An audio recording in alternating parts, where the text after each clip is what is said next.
गोकुल में अचानक एक पत्ता भी हिलना बंद हो गया। आसमान में उड़ते पक्षी अचानक सांस न ले पाने के कारण जमीन पर धड़ाम से गिरने लगे। नदियों का पानी भयानक रूप से शांत हो गया। लोगों का दम घुटने लगा था। पूरी दुनिया से, पूरे ब्रह्मांड से हवा अचानक गायब हो चुकी थी। देवताओं के राजा इंद्र स्वर्ग में अपने सिंहासन से उठ खड़े हुए। उनका भी दम घुट रहा था। जब घबराए हुए देवताओं ने धरती की तरफ गोकुल के नंद भवन में झांक कर देखा तो उनके होश उड़ गए। नंद भवन के आंगन में 5 साल के नन्हे कान्हा गुस्से से अपना छोटा सा मुंह फुलाए बैठे थे। उन्होंने अपने छोटे छोटे हाथों से एक खाली मिट्टी के मटके के मुंह को कसकर दबा रखा था और उस छोटे से मटके के अंदर से साक्षात पवन देव यानी हवा के देवता चीख चीख कर माफी मांग रहे थे। एक 5 साल के छोटे से बच्चे ने साक्षात पवन देव को एक मटके में क्यों बंद कर दिया? आखिर हवा ने ब्रह्मांड के नाथ की ऐसी कौन सी चीज बिगाड़ दी थी कि भगवान को इतना भयंकर क्रोध आ गया? आइए देखते हैं मैया यशोदा और बाल कृष्ण के प्रेम की इस सबसे अद्भुत और रूह कपा देने वाली महाकथा में। दोस्तों, बात उस सुबह की है जब गोकुल में भयंकर ठंड पड़ रही थी। सूरज अभी पूरी तरह से निकला भी नहीं था। हमारे 5 साल के नन्हे कन्हैया को सुबह सुबह बहुत जोरों की भूख लग रही थी। वो अपने बिस्तर पर गोल गोल घूम रहे थे और बार बार अपनी मैया को आवाज लगा रहे थे, मैया, ओ मैया, मुझे बहुत तेज भूख लगी है, जल्दी से गरम गरम रोटियां बना दे। मैया यशोदा अपने लल्ला की आवाज सुनकर दौड़ी दौड़ी रसोई में गई। उन्होंने जल्दी से आटा गूंधा और चूल्हे में लकड़ियां लगाकर आग जलाने की कोशिश करने लगी। मैया सोच रही थी कि बस जल्दी से चूल्हा जल जाए तो मैं अपने कन्हैया को ताजे माखन के साथ गरम रोटियां खिला दूं। लेकिन उस दिन गोकुल में बहुत तेज और बर्फीली हवाएं चल रही थी। साक्षात पवन देव अपनी मस्ती में गोकुल की गलियों में अटखेलियां कर रहे थे। जैसे ही यशोदा मैया चूल्हे में आग लगाती, पवन देव का एक तेज झोंका आता और वो आग बुझ जाती। मैया ने दोबारा कोशिश की। उन्होंने लकड़ियों को फूंक मारी, आग हल्की सी सुलगने लगी, लेकिन तभी हवा का एक और भयंकर झोंका आया और आग फिर से बुझ गई। आग बुझने के कारण पूरी रसोई में लकड़ियों का भयंकर काला धुआं भर गया। वो कड़वा धुआं सीधा यशोदा मैया की आंखों में चला गया। मैया की आंखें बुरी तरह जलने लगी। वो खांसने लगी और धुएं की जलन से उनकी आंखों से मोटे मोटे आंसू टपकने लगे। मैया ने अपनी साड़ी के पल्लू से आंखें पोंछी और रोते हुए खुद को कोसने लगी कि मैं कितनी अभागी हूँ। मेरा लल्ला भूख से बाहर तड़प रहा है और मैं उसके लिए चूल्हा तक नहीं जला पा रही। इधर बाहर आंगन में बैठे नन्हे कन्हैया की नजर अचानक रसोई के दरवाजे पर पड़ी। कन्हैया ने देखा कि उनकी प्यारी मैया चूल्हे के पास बैठी रो रही हैं और उनकी आंखों से लगातार आंसू बह रहे हैं। बस साक्षात ब्रह्मांड के वो नन्हा सा रूप एक ही पल में गुस्से से कांप उठा। कन्हैया की वो बड़ी बड़ी मासूम आंखें अचानक लाल हो गईं।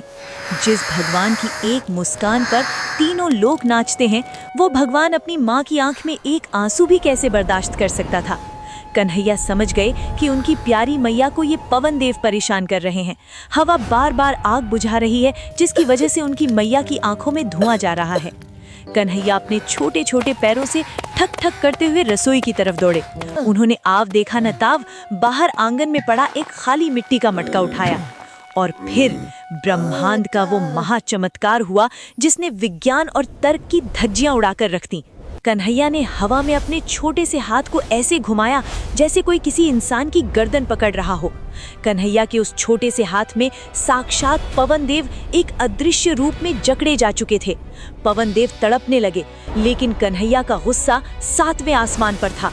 कन्हैया ने पूरी ताकत से उस हवा को उस मिट्टी के मटके के अंदर फेंक दिया और ऊपर से एक भारी लकड़ी का ढक्कन लगाकर अपने दोनों हाथों से उसे कसकर दबा लिया। कन्हैया ने अपनी तोतली लेकिन भयंकर क्रोध से भरी आवाज में कहा, तूने मेरी मैया को रुलाया है। मेरी मैया रोटियां बना रही थी और तूने आग बुझा दी।